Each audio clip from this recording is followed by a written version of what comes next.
Okay, so the next step that we're going to do is make an in-place component. And that's going to be from here going up to that hole. So what we need to do is move this in all the way, like so, and we're going to position the lever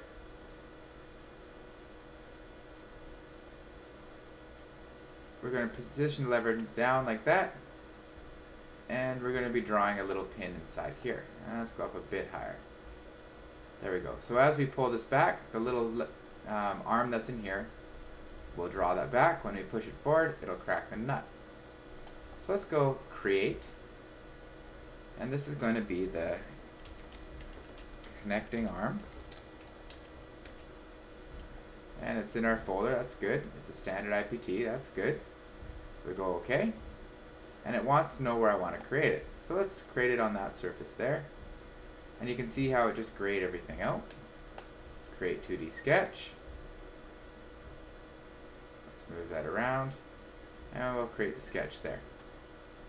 Now we need to steal some geometry from existing parts, so I'm going to go project geometry from that hole and that hole. So we've got the two linkages there.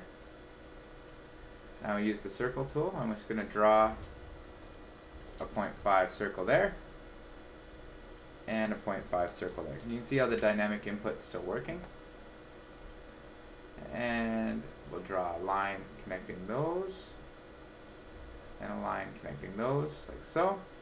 We'll grab our tangent constraint, make sure that's tangent, make sure that's tangent, and this probably gives an error, and this one looked tangent too. Oh, there we go. Trim it out, so there's our trim tool. We don't want that, we don't want that. Finish sketch, you can see the drawing in there. We'll extrude that, and we'll just take a look from the side, make sure it's going the right way. This doesn't need to, let's try that again, extrude. This doesn't need to be 1 inch, it should be 0.125, or not 0.125. 0.125 should work. So let's just see, take a look what that looks like. So yeah, that looks good for an arm. So click the check, and there's our arm. Return, and you can see there it is in place. Move the lever, and back and forth it goes. So we've got that. We've only got the arm on one side at this point. So let's add an arm to the other side. Let's actually turn off the visibility on that work plane. So we're going to go place, and the arm should show up in here now, or not the arm, the, what do we call that?